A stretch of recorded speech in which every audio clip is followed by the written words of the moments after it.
வயநாடு நிலச்சரிவு ஏற்பட்ட சூரல்மலை மற்றும் முண்டக்கை பகுதிகளில் 4வது நாள் மீட்புப் பணி தொடங்கியுள்ளது. விவரங்களோடு களத்திலிருந்து இணைகிறார் செய்தியாளர் ரகுவரன். தற்போது 4வது நாளில் மீட்பு பணிகளில் இருக்கக்கூடிய மிகப்பெரிய சவாலாக என்ன இருக்கிறது? இன்னும் உயிருடன் யாராவது மீட்கப்படுவதற்கான வாய்ப்பு இருக்கிறதா?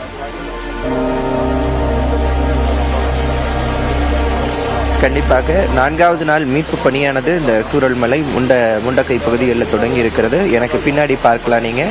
இதான் சூரல்மலையும் முண்டக்கை பகுதியும் இணைக்கக்கூடிய இந்த தரை பாலத்தை இந்திய இராணுவமானது கட்டி இருக்கிறது. அந்த பாலத்தை பார்க்கலாம் நீங்கள். தற்போது இந்த பாலம் பயன்பாட்டிற்கு வந்திருப்பதன் காரணமாக மீட்பு பணிகள் விரைவாக நடப்பதற்கான வாய்ப்புகள் இருக்கு. ஏன்னா இந்த முண்டக்கை பகுதியில் போய் ரீச் பண்ண முடியாத சூழல் இருந்த நிலையில தற்போது அந்த பகுதிக்கு இந்திய இராணுவத்திலிருந்தும் மீட்பு படையினரும் அந்த பகுதிக்கு சென்று மீட்பு பணிகளை தொடங்கி இருக்கிறாங்க. குறிப்பாக நேற்று 3வது நாளான நிலையில யாரும் உயிருடன் இருப்பதற்கு வாய்ப்பில்லை என்றெல்லாம் சொல்லப்பட்ட நிலையில நேற்று ஒருவர் உயிருடன் மீட்கப்பட்டார். நேற்று மாலை ஒரு 5 மணி போல. அந்த அளவுக்கு யாரும் இருப்பதற்கு வாய்ப்பு இருக்கின்றது. ஏன்னா ஒரு உயிரும் முக்கியமாக பார்க்கக்கூடிய சூழ்நிலையில மீட்பு படையினர் மிகவும் தீவிரமாக இந்த மீட்பு பணிகளை ஈடுபட்டு இருக்காங்க. ஆனா சம்பவம் நடந்த பகுதி ரொம்ப சேரும் சகதியுமா இருக்கு அந்த முண்டக்கை பகுதி அப்படின்றதுனால அந்த பகுதிக்கு செல்றது ஒரு காலக்கெடுவுல தான் போறாங்க. விடிய காலையில இருந்து மாலை ஒரு 4-5 மணிக்குள்ளலாம் அந்த இடத்துல இருட்டாயிடுறதுனால அடர்ந்த வனப்பகுதி என்பதனால ஒரு 4-5 மணிக்கெல்லாம் அந்த மீட்பு பணிகள் நிறைவடைந்திருது. அதனால தற்போது விடிய காலையிலே இப்போ மீட்பு பணிகள் எல்லாம் தொடங்கி இருக்கு. முண்டக்கை பகுதிக்கு தற்போது மீட்பு படையினர் சென்றிருக்கிறாங்க. தற்போது இந்த பாலம் அமைக்கப்பட்டிருக்கிறதுனால பல்வேறு இடங்கள்ல இருந்து இந்த கனரக ஜேசிபி வாகனங்கள்லாம் வரவழைக்கப்பட்டிருக்கு. தடைகளாக இருக்கக்கூடிய பாறைகள் எல்லாம் அகற்றப்பட்டு பாதைகள் சரி செய்யப்பட்டிருக்கு. அது மட்டும் இல்லாமல் இடிந்து கிடக்கிற வீடுகளுக்கு மத்தியில் யாரும் இருக்கிறார்களா என்பதை பார்ப்பதற்காகவும் குழுக்கள்லாம் வரவழைக்கப்பட்டு இன்றும் இந்த மீட்பு பணியானது நடைபெறுகிறது. ஜெனிஃபர். கேரள மாநிலம் வயநாட்டில் ருத்ரதாண்டவம் ஆடிய கனமழையால் ஏற்பட்ட வெள்ளப்பெருக்கில் சூரல்மலை டவுனில் இருந்த முண்டக்கை மற்றும் அட்டமலை பகுதிக்கு செல்ல இருந்த ஒரே ஒரு பாலமும் அடித்துச் செல்லப்பட்டது. இதனால் புதையுண்ட உடல்களையும் பாதிக்கப்பட்ட மக்களையும் மீட்கும் நடவடிக்கைகளில் சிக்கல் ஏற்பட்டது. சூரல்மலையை கடக்க பாலமோ சாலையோ இல்லாமல் ஆபத்தான முறையில் நிலச்சரிவு பகுதிகளை கடந்து செல்லும் சூழல் இருந்து வந்தது.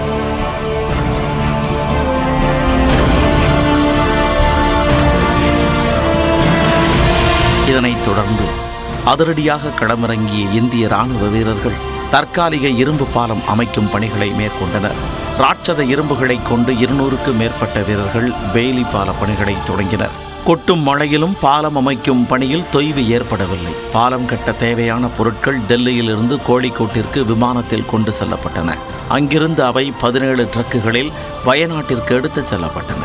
மேஜர் சீதா ஷெல்கே தலைமையில் இந்திய இராணுவத்தின் பொறியியல் பிரிவான மெட்ராஸ் இன்ஜினியர் குரூப் தற்காலிக பாலம் அமைக்கும் பணியை மேற்கொண்டனர்.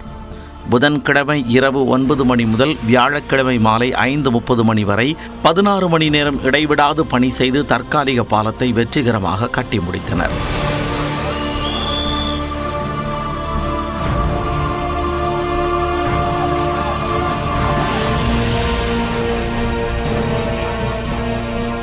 இராணுவத்தினர் கட்டி முடித்த பாலத்தில் இராணுவ வாகனத்தை இயக்கி சோதனை செய்யப்பட்டது. பாலப்பணிகள் முடிந்தவுடன் சேற்று சகதி ஆடைகளோடு இராணுவ வீரர்கள் பாரத் மாதா கி ஜெய் என கோஷமிட்டனர்.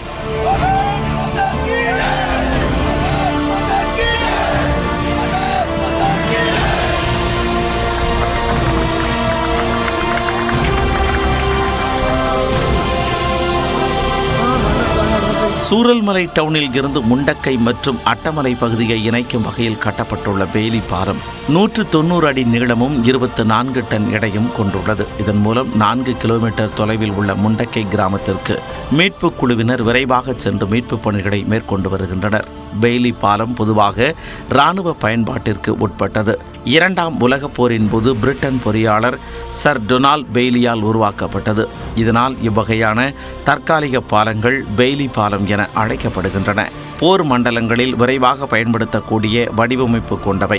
நிலச்சரிவுகளை தொடர்ந்து மீட்பு நடவடிக்கைகளை மேற்கொள்ளவும் பிற அவசரகால சூழ்நிலைகளிலும் இப்பாலங்கள் பரவலாக பயன்படுத்தப்படுகின்றன.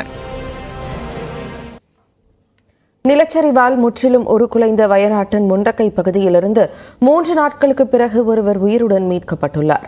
மாபெரும் சவால்களுக்கு மத்தியில் புதையுண்ட வீட்டிலிருந்து ஒருவரை இந்திய ராணுவம் உயிருடன் மீட்டது எப்படி பார்க்கலாம் இந்த தொகுப்பில்.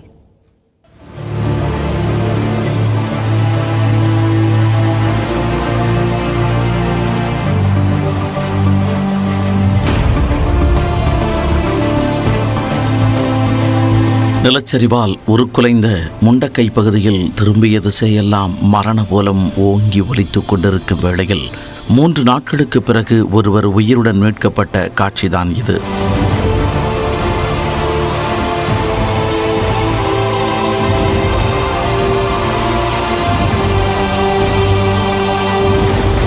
கடவுளின் தேசமான கேரளாவின் வயநாட்டில் நிலச்சரிவு எனும் ரூபத்தில் இயற்கை நிகழ்த்திய கோர தாண்டவம் நாட்டு மக்கள் அனைவரையும் ஒரு கணம் உறைய வைத்திருக்கிறது. வயநாட்டின் சூரல்மலை மேலே இருக்கக்கூடிய பகுதிதான் முண்டக்கை.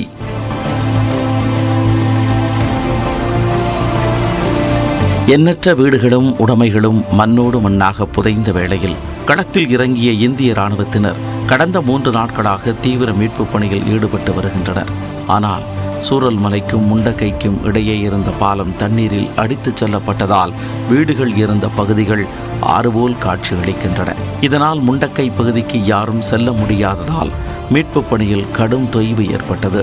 இந்த நிலையில்தான் 3வது நாளான வியாழக்கிழமை இந்திய இராணுவத்தினர் ராட்சத பொக்லைன் இயந்திரங்களை ஆற்றுக்குள் இறக்கி நிலச்சரிவால் உருக்குலைந்த முண்டக்கை பகுதிக்கு சென்றனர். அத்துடன் 4 மோப்ப நாய்களையும் தங்களுடன் அழைத்துச் சென்று தேடுதல் வேட்டையை தொடங்கினர். பொக்லைன் இயந்திரங்கள் உதவியுடன் மண்ணில் புதைந்த வீடுகளை தோண்டி அதில் யாரேனும் இருக்கிறார்களா என தேடினர்.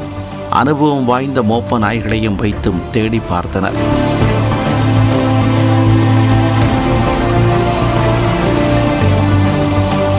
இராணுவத்தினர் நீண்ட நேர தேடுதலுக்கு பிறகு முண்டக்கை கிராமத்தில் 7 உடல்கள் மீட்கப்பட்டன. அப்போது ஒரு வீட்டின் முன்பாக நின்று மோப்பனாய் குறைப்பதைக் கண்ட இந்திய இராணுவத்தினர் அந்த இடத்தை வேக வேகமாக தோண்டினர். இதில் கட்டட இடிபாடுகளுக்கு மத்தியில் 45 வயது மதிக்கத்தக்க ஒருவர் தன்னை காப்பாற்ற யாரும் வரமாட்டார்களா என்ற ஏக்கத்தோடு உயிரை கையில் பிடித்து கொண்டு இருந்ததை கண்டுபிடித்தனர். உடனடியாக அவரை மீட்ட இந்திய இராணுவத்தினர் 2.5 கிலோமீட்டர் தூரம் மலைக்கு கீழ் கொண்டு வந்து அவருக்கு முதல் உதவி சிகிச்சை அளித்தனர்.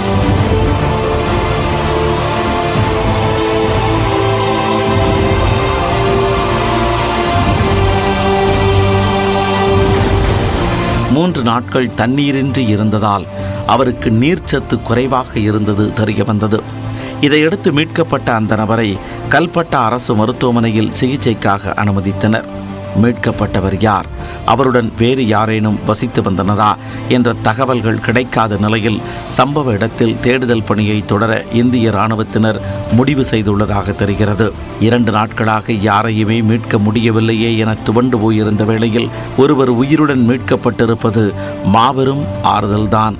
அதுவும் சவால்கள் நிறைந்த பகுதியில் ஒருவரை மீட்டிருப்பது இந்திய இராணுவ வீரர்களிடையே நம்பிக்கையை ஏற்படுத்தியிருக்கிறது என்றால் அது மிகையல்ல.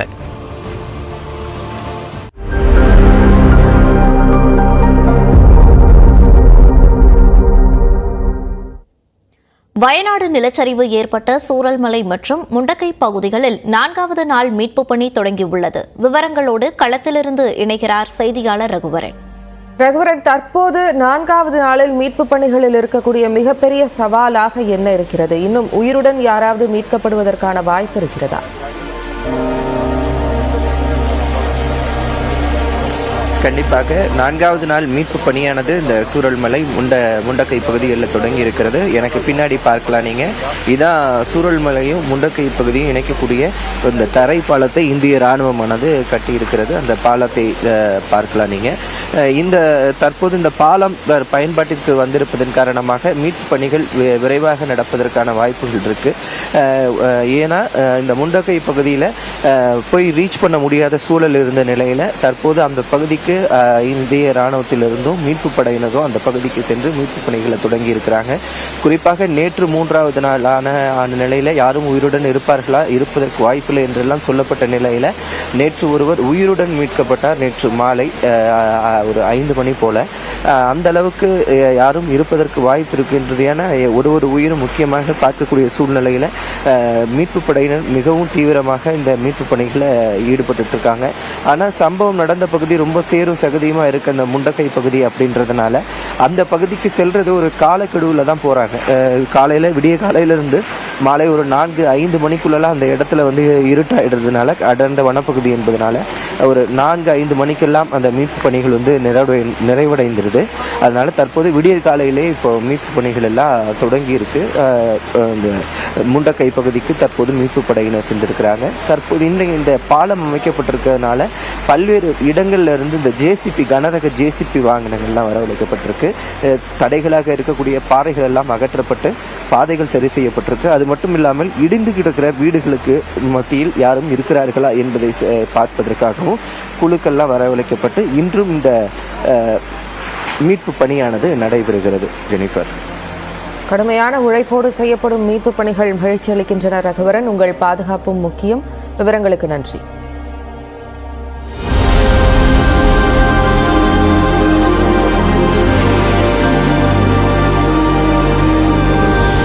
வயநாடு பகுதியில் நிலச்சரிவு ஏற்பட்ட முண்டக்கை பகுதியில் தான் நம்ம தற்போது இருக்கிறோம். நாம் இருக்கக்கூடிய இந்த பகுதி தான் കേരള മാநிலത്തിൽ വയനാട് പകുതിയിൽ ഉള്ള സൂരൽമല പകുതി. ഒരു രാജ്യമേ പോയി, ഒരു ഗ്രാമേ പോയി.